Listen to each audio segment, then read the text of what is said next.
All right, so we're going to actually go over two PowerPoints today. The one from Monday and the one from today.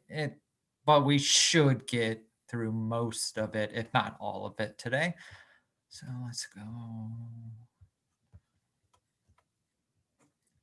All right. So we are getting into a new chapter now in which we are talking about light. So light is electromagnetic radiation, and it's both a particle and a wave. We're going to start with the wave aspect of light and then move on to the particle aspect, right? So two different ways to think about light. Like I said, we're going to look at the waves. So just looking at light, and in waves in general, we have a couple things to understand about light waves. One is the amplitude of the wave. So when we talk about amplitude of a wave, be it a light wave, a sound wave, that's just height. So amplitude is height. Wavelength is, if I go from peak to peak, what is the distance between each peaks? These are usually measured in meters. For light, visible light, that would be nanometers. So visible light, which I'm just going to call VL, that's nanometers, which is 1 times 10 to the minus 9 meters. So very, very, very tiny distances for visible light. You also have frequency. That is, you just pick a spot and you just see, okay, over a given period of time, how many waves pass through this given spot. And frequency has an interesting unit, has the unit of hertz, which is 1/seconds or inverse seconds. So what that means is if we're looking at hertz, and let's say we have a wave and it's going 200 hertz, what that means is that we have 200 waves, so 200 waves that pass through any given point in a second. So that's what hertz is. It's a unit of 1/second. For waves themselves, the wavelength and the frequency are inversely proportional.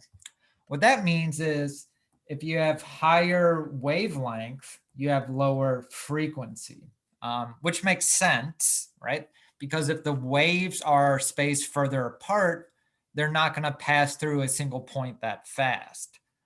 While if the wavelength goes down, the frequency goes up. So if my waves are closer together, right, then they'll pass through a certain point at a faster rate. And just going back to light and saying that it's electromagnetic radiation, what that means is that you have an electric component and a magnetic component that comes off light. And for light itself, it actually travels at a constant speed. So the speed of light like never changes unless you're in weird conditions like a black hole or some other weird physical happenstance that we will not talk about in this class. But the speed of light is 3 times 10 to the power 8 meters per second. So light is extremely, extremely fast. Right. So what we're just going to learn about or look at right now is the electromagnetic spectrum. Right. So the electromagnetic spectrum is like all the types of light that we have. And visible light, what we can see is a tiny, tiny fraction of all the light that's around us. So the types of light you have around you are radio waves. So right now, sitting down, you have radio waves that are going through your body and you don't even feel them. And you know they're around because if you turn on a radio, you would pick up a signal, which means they're going through your house, your apartment, going through your building, all that. We have microwaves. That's what heats up your food. We have infrared light. And by the way, just going to microwaves, just to have this little fun fact, because it is a science class, a lot of people are scared about microwaves, right? They're like, I've heard before, like microwaves will give you cancer. Probably not, because microwaves are very weak waves. Visible light is much more likely to give you cancer than a microwave. So if you're okay sitting underneath a light bulb, you should be okay around a microwave, because a light bulb is way more powerful than a microwave, right? So we have microwaves, we have infrared radiation.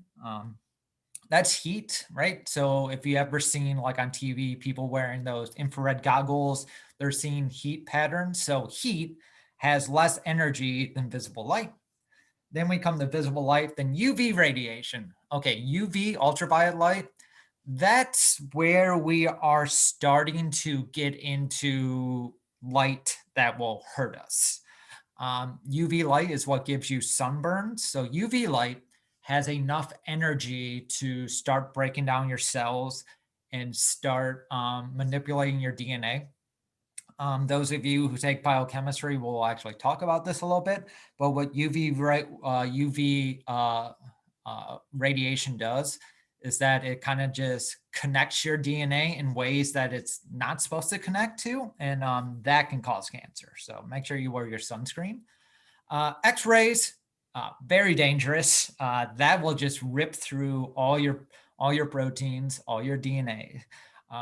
Very bad to get hit by X-rays. Gamma rays, that will kill you in a matter of a couple hours if you get hit by a gamma ray. That is incredibly high energy. Yeah, so if the Hulk would have got hit by an actual gamma ray, he would be dead. You do not become a superhero. So we do have a question here. I have 4 different types of waves: radio, microwave, IR, and UV.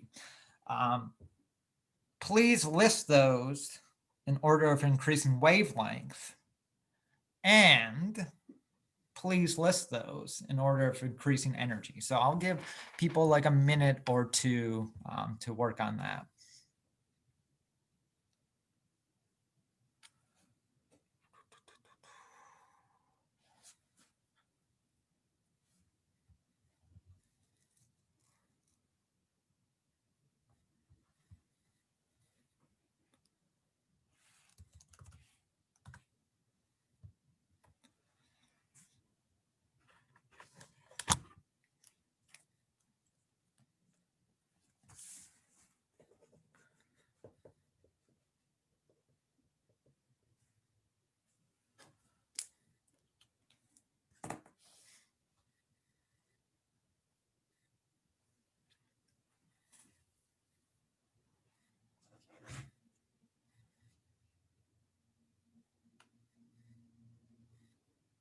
And those of you who are interested in space travel, one of the big problems with space travel is that you get hit by all these high energy rays because you no longer have an atmosphere, and they'll go right through the ship, right, and hit you. So if you wanted to go to Mars as a human, one of the issues is you're going to just get blasted with high energy light throughout the whole trip. Well, that's an issue that has been worked on by NASA. Luckily, we have a nice atmosphere to help neutralize a lot of those rays. Okay, so can we get through the Van Allen belt? I have no idea. I have not studied space travel at all. So somebody smarter than me can answer that one. All I know is that radiation is a giant problem.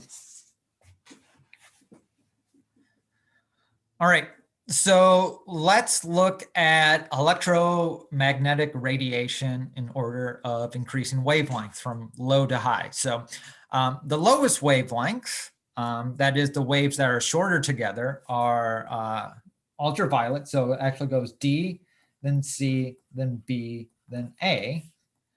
And then energy, the lowest is A, then it goes B, then C, then D. So wavelength and energy are inversely proportional, right? The closer your waves are together, the more energy it has.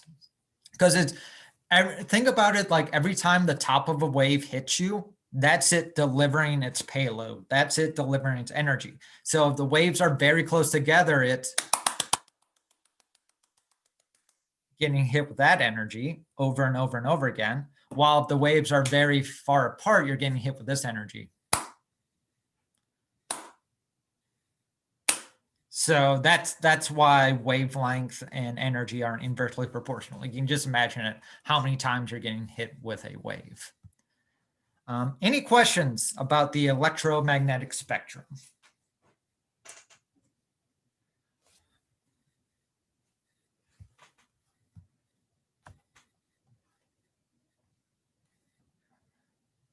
Okay, and just a fun fact from biology, there are creatures who can out there see infrared. There's creatures out there who can see UV. Humans, our sight's actually kind of crap compared to other animals. Better than some, but worse than others. Is this going to be on the exam? Yes, it is. This PowerPoint is definitely on the exam. If it's in the test 3 folder, it's on the exam.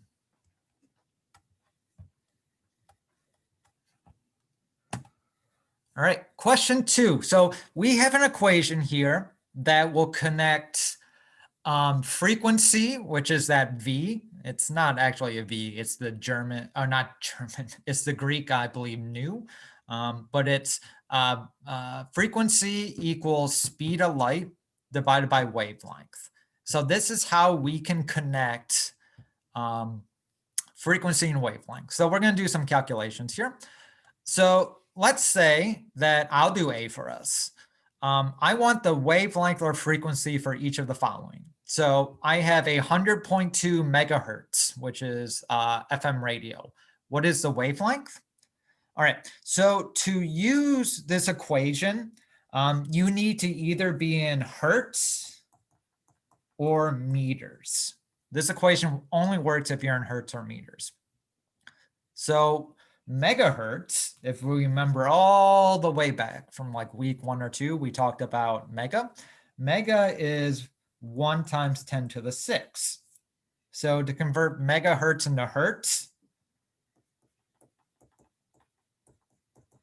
you just add a times 10 to the 6, and you have hertz. 100.2 times 10 to the 6, right? All right. Now I can calculate my wavelength. So 100.2 times 10 to the 6 equals speed of light. You can just do 3.0 times 10 to the 8 for speed of light. You don't have to put all those digits if you don't want. Divided by wavelength, move the wavelength over. Wavelength equals speed of light. Solve for wavelength, and your wavelength should be 2.99 meters. So radio waves are super far apart. That's why we have no problem with them going through our body, because they're just so low energy. So try to do B, C, and D now.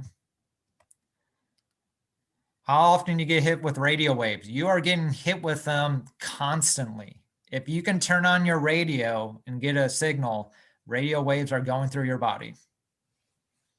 They're just so low energy, they will not interact with any atoms.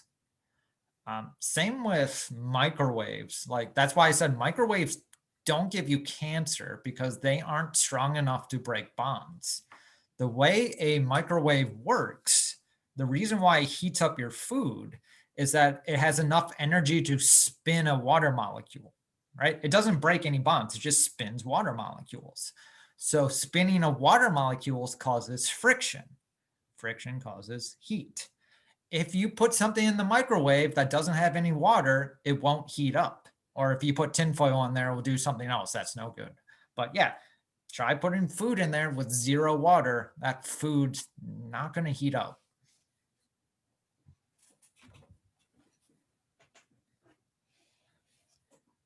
So like same with cell phones, right? Cell phones use these low energy waves. Like it's always funny to me when people say, well, cell phones will give you brain cancer. The energy cell phones put out aren't enough to interact with your atoms. So that's like impossible.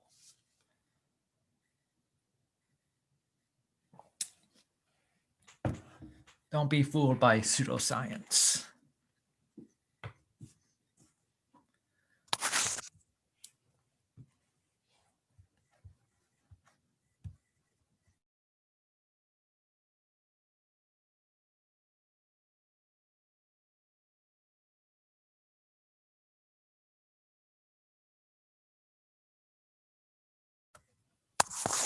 Can frequency alter the way a person thinks? If you, I mean, high-pitched sound can, and that's a frequency, like sonic torture definitely can.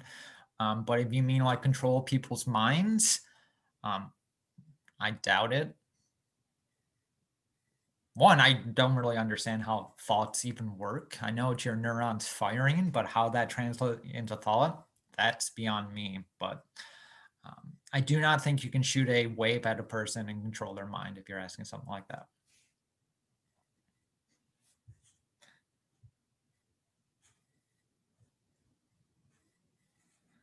You can definitely torture them though, with different frequencies and wavelengths. We have a lot of experience doing that.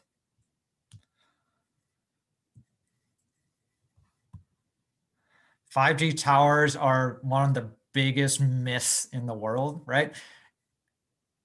It's so ridiculous that, oh no, 5G towers are going to harm you. The energy in a 5G tower is not enough to like interact with atoms. How are they going to cause anything? It's all Bill Gates and his 5G towers. That is, it hurts me when I see that stuff. Hurts me as somebody who studies science that the general populace does not know enough about science to know that is complete BS. That's what it hurts me, especially as a science educator. And vaccines too, as a biochemist, I mean, I could go on and on and on. So B, not to be distracted. B, kilohertz. So what you do for B, kilo equals 1 times 10 to the 3 hertz, right? So kilohertz would be 1070 times 10 to the 3 hertz. That's how you convert between kilohertz and hertz. Now plug that into our equation.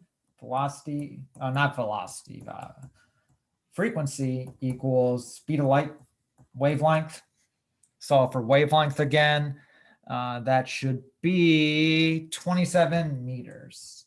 Not 27 meters. That cannot be the correct answer.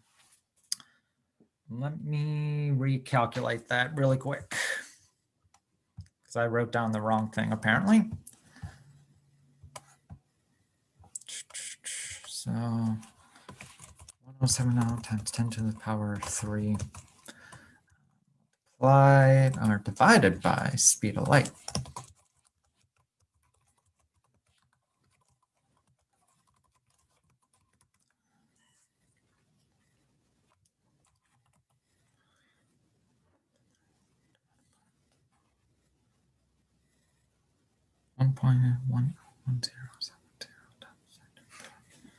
Kilohertz divided by 3.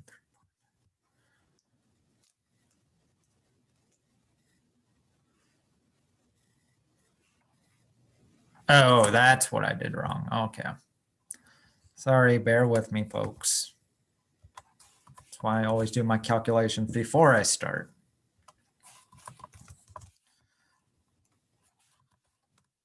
Yeah, so it's 0.003. That makes more sense. So B, 0.003 57 meters.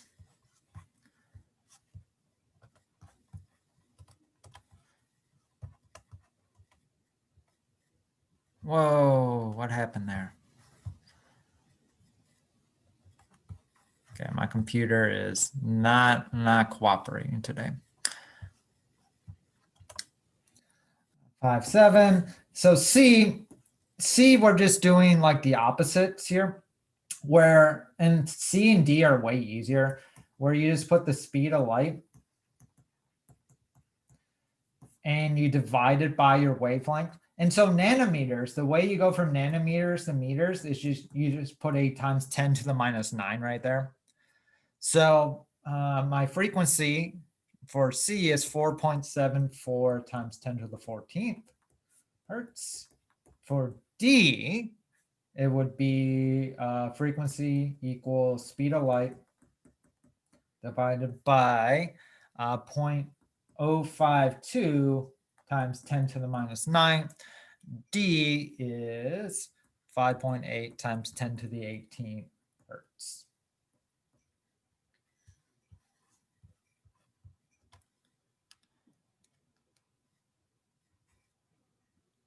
So wavelength, if we rearrange this, so it's frequency times wavelength equals speed of light. So wavelength equals speed of light divided by frequency. That is the equation for wavelength. Wavelength equals C divided by V. Where do you get 0.052? That's in D.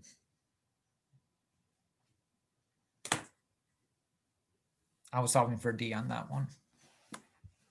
0.052 nanometers.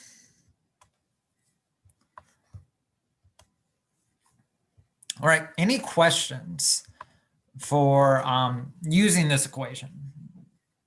Relatively simple, but again, the sticking point is make sure you're in meters, make sure you are in hertz. Can't be in millihertz, you can't be in megameters, can't be in nanometers.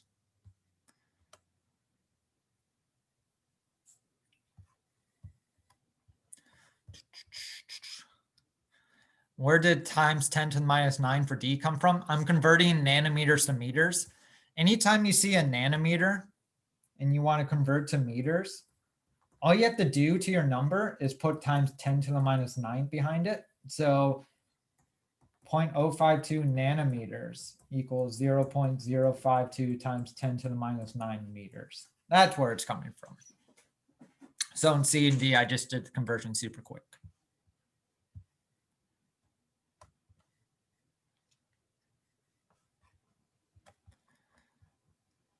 All right, moving on. So now let's talk about the particle relationship of light. And finding out that light's particles is basically what gave Einstein his Nobel Prize. You would think it was for the relative theory of just about everything with physics, right? General relativity. Nah, he didn't get the Nobel Prize for that. He got the Nobel Prize for more or less saying that light were also particles and they absorb discrete packets. That is, light will only absorb specific amount of energy, which we'll talk about later on in the semester or later on like this week when we talk about the Bohr model, right? But Einstein, he said, light is not just a wave, but it's also photons or quanta. The way I think about these is like almost like a little circle traveling. I don't know if you've seen like sometimes when you download stuff, right? The way they'll show like stuff is moving through the internet is it'll be like a line with little circles to your computer, right? And those circles are like data. That's kind of how I think of photons. They're just like little packets of energy that travels. And energy is directly proportional to frequency, but inversely proportional to wavelength. So and we already talked about this actually, but lower the wavelength, higher the energy, and higher the frequency, the higher the energy. To convert between energy in wavelength or energy in frequency, we need another constant. This is called Planck's constant. We give it the letter H. Planck's constant is 6.626 times 10 to the minus 34 joules per second. Remember, joule, that J, is the unit of energy we work with for the most part. So Planck's constant is taking hertz and converting it to joules, or we can use our other relationship that we talked about, and with the speed of light, we can measure wavelength and convert that to an energy. So that's our other equation for this PowerPoint. So we're going to work with these ideas. These problems, A and B, are complicated to think about. So this is another area where drawing a picture can be helpful. So I'll work through A and give you a little time to do B. Okay. So we have a heat lamp, and I can't really draw all that well. So that's my heat lamp. And these squiggly lines are heat. All right. So my heat lamp is producing 32.8 watts. And a watt is joules per second. So for every second that my heat lamp is on, it produces 32.8 joules of energy. The heat that it is pumping out has a wavelength of 6.5 micrometers. All right. So micrometers, anytime you see this weird looking U, that is micro. Micro is times 10 to the minus 6. So when doing problems, like I said on the previous page, don't be in micro, don't be in nano, go to regular meters. So the wavelength is 6.5 times 10 to the 6 meters. So I just did my conversion right there. The question is, how many photons does this heat lamp emit per second? All right. The reason why this question can be so confusing is that there's another question hidden here that isn't explicitly stated. And that is, what is the energy of a photon from this lamp? Right? So to answer our main question, how many photons are emitted per second, we have to answer this other question that isn't stated. When this lamp is on and it shoots out a photon, what's the energy of that photon? And that is where we use these equations. Because remember, that big E is the energy of a photon. All right. So let's calculate the energy of one photon from this lamp. So the energy of a photon is equal to Planck's constant multiplied by the speed of light divided by the frequency of our light. So that is how we calculate the energy of a photon. Let's put in our variables, our numbers. Planck's constant is a given. 6.626 times 10 to the 34th. Speed of light is a given. 3.0 times 10 to the 8th. Wavelength is what was given in the problem. As always, make sure your wavelength is in meters or this will not work. So wavelength is 6.5 times 10 to the 6. Right. Now we can calculate the energy of a photon by doing all that math. And we find out that one photon is equal to 3.5496 times 10 to the minus 20 joules. And a photon should be super low energy. This is an issue that always runs up at this point in the class, where you will get a very, very tiny number, like times 10 to the 20, and you might think you're automatically wrong because how could something be this small? Like, how can my calculator say I get this small of a number? That can't be right. Photons are small, so trust that we'll get a small number. Before I move on to solving the actual question, I'll take a little break here and ask any questions about how I solve for the energy of a photon, or why I did that, or anything up to this point. I'll give you a second to write down what I have.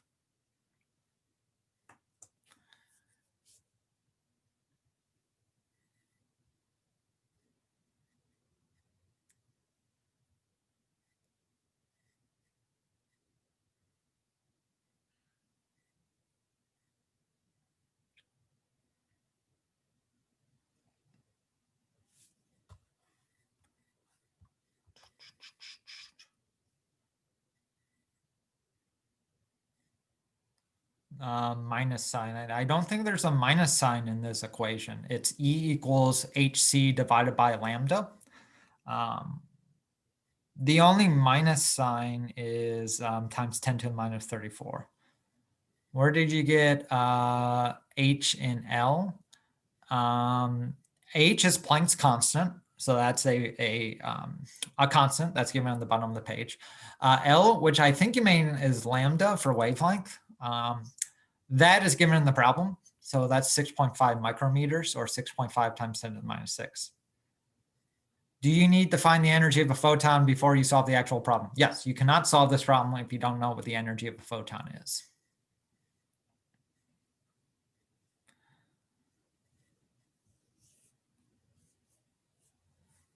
Okay. So we have the energy of a photon. Now it's time to do a unit conversion. That's all that's left.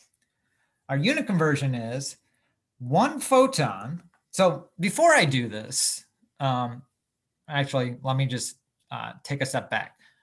We should already be able to predict what our final unit is for this problem, and that will help us do our conversion. The question is, how many photons are emitted per second? Our final unit for this equation should be photons per second, because that's what it's asking. How many photons are emitted per second? So when I do my unit conversion, at the very end, when I do my train tracks, I should have photon at the top, seconds on the bottom. Okay, so 1 photon. We know that 1 photon has the energy of 3.5496 times 10 to the minus 20 joules. All right, I'm going to pause right there because I'm sure if you're following along, you might just be asking yourself, how did I know to put joules on the bottom and photon at the top? Right. So another way to write this, 1 photon equals 3.5496 times 10 to the minus 20 joules, is 1 photon divided by 3.549 times 10 to the minus 20 joules. That might be confusing. Let me just give an example that maybe you know about. So I can go 60 miles in 1 hour, or 60 miles per hour. It's the same idea. Here we're just using photons and energy. All right, so 1 photon is that many joules. Well, my lamp spits out 32.8 joules per second. Joules cancel out. I'm left with a unit of photon on the top, second on the bottom. So I probably did my conversion right because I have the right units, like we said. And then you take, you just do the math of it, and you will find out this lamp is spitting out 9.24 times 10 to the 20 photons per second. And again, like I said, don't be intimidated by small numbers. Don't be intimidated by big numbers, right? If your units are correct when you do the conversion, have some faith in yourself that you did it right, even if this says a big number, right? Because you should spit out a lot of photons per second. Otherwise, you would never feel this lamp. All right. Any questions about that whatsoever?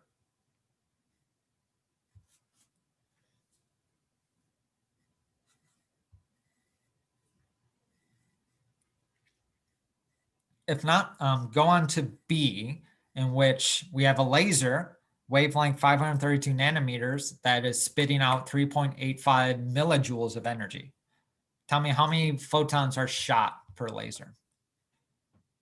Can you post? So you'll have homework for practice problems. That's where we'll do some practice of this, right? And what I can do is, like, every time I load up the homework, you get new variables. I can just put up more and more examples of those. Yeah, but like homework is where you'll see this again. But try and do B following what I did for A. So again, you should be asking yourself, how much energy is one photon?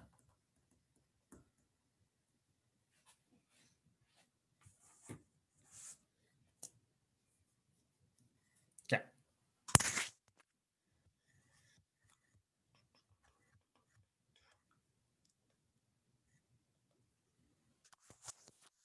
I don't know what a PIER chart is, so I'm not sure.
Electricity, voltage, amps, resistance. I don't think there's a chart for this then, like one of those charts.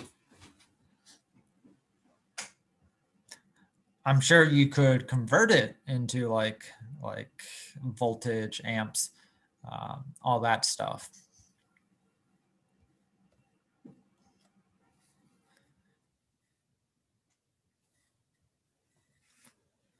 All right, so let's just calculate the energy of a photon.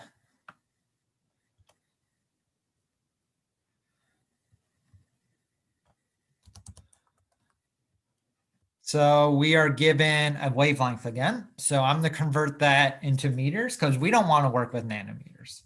So this would be 532 times 10 to the minus 9 meters. All right, energy of one photon, E equals Planck's constant, 6.626 times 10 to the minus 34. Speed of light divided by wavelength, 532 times 10 to the minus 9. The energy of one photon then, using this information, is 3.74 times 10 to the minus 19th joules. So one photon is that. All right. Now that I know the energy of one photon, I want to know if I shoot off this laser, how many photons is that? And we are working with millijoules, and the same thing applies with this. We don't want to be in milli, mega, or anything. So a millijoule, 1 millijoule equals 1 times 10 to the minus 3 joules. So this is 3.85 times 10 to the minus 3 joules. So I just converted from milli to joules, as we've been doing all throughout this class. I'm just doing it in my head now instead of the train tracks. All right, so let's figure out how many photons. Our final unit should be photon. So one photon has the energy of 3.74 times 10 to the minus 19 joules. And my laser is 3.85 times 10 to the minus 9, or sorry, times 10 to the minus 3 joules. Joules cancel out. And I find out that every time I shoot my laser, I have 1.03 times 10 to the 16th photons. So hopefully with B, now that you saw me do it in A, now you have a little time to work with it on B. Hopefully this isn't all that confusing. Again, the most confusing part of questions like these is that there's a hidden question of how much energy is one photon. But once you get that, you can figure out how many photons are being shot off in total. Any questions?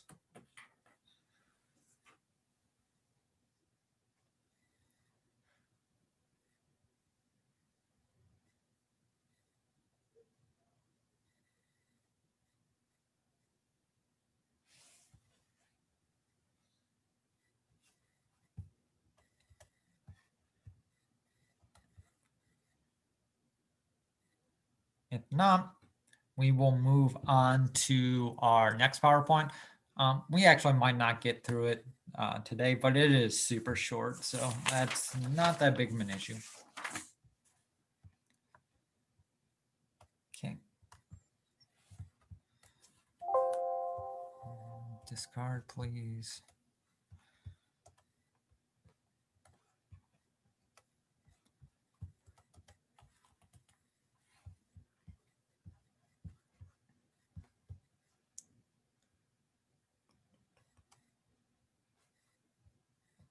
There we go. All right.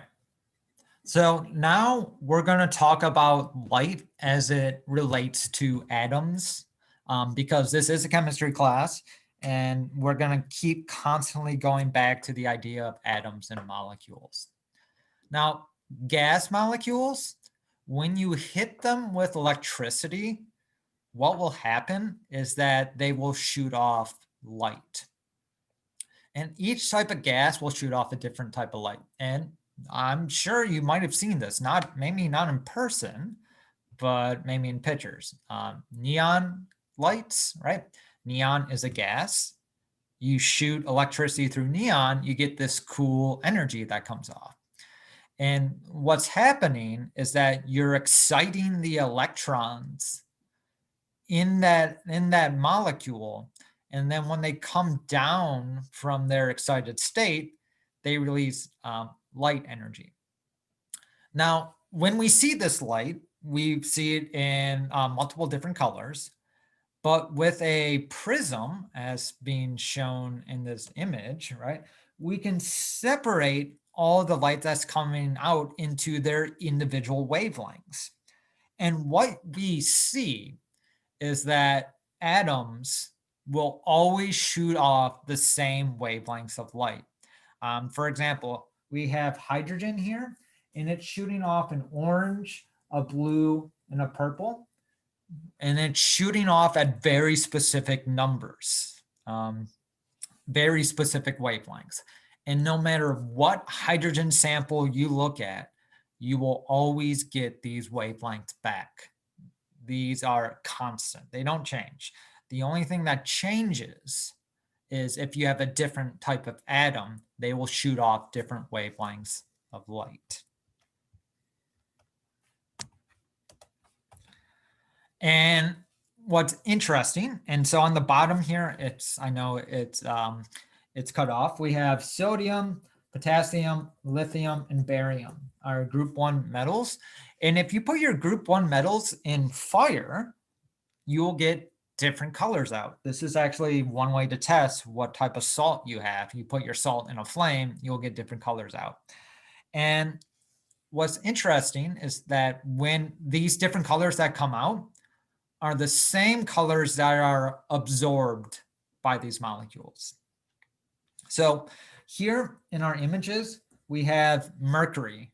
So wherever you see a line of mercury, like here, that's like brighter, what that is telling you is that if you were to excite mercury by either lighting it on fire, FYI, don't light mercury on fire, it's super poisonous, or shoot electricity through it, you will get these colors of light out wherever you see a brightened line. So this is emission. And on the bottom image, if you shoot white light at mercury and you collect the lights coming out, these black lines are showing you where mercury absorbed light at, right?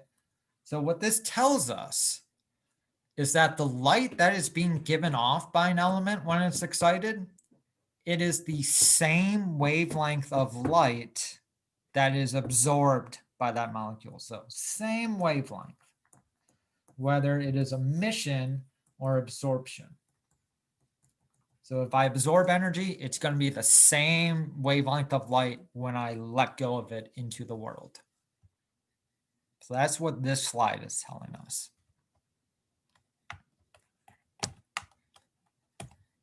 And one of the first people to really explain this is Rydberg. And he was studying hydrogen. And he actually created an equation to try and predict the wavelengths that would come out with hydrogen when you would excite it and what wavelengths of light would come out. That is called Rydberg's equation, right? And so if we look at Rydberg's equation,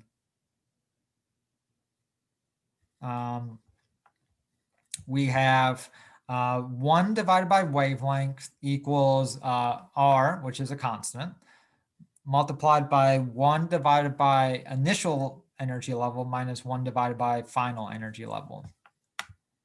I don't see this slide until Friday, and the exam's on November 4th. There's a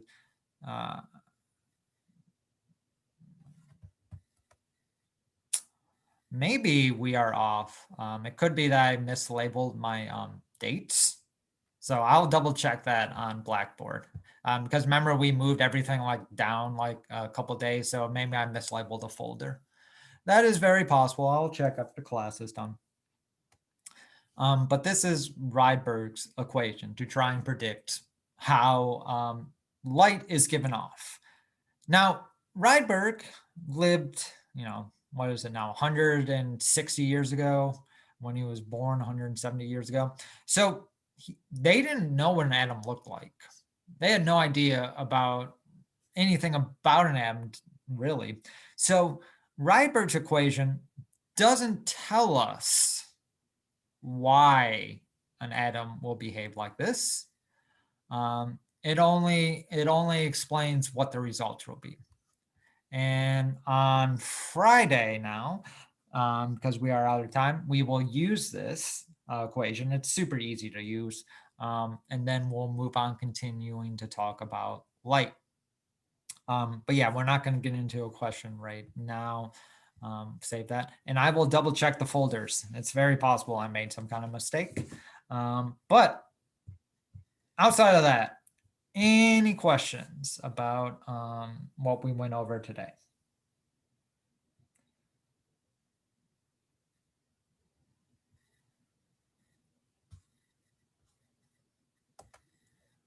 This one on the exam? Yes, it is.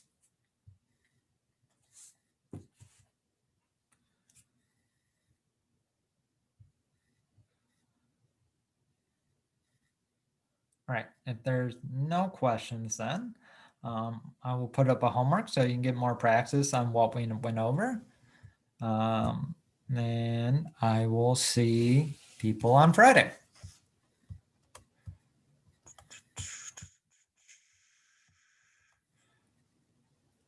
All right, take care, everybody.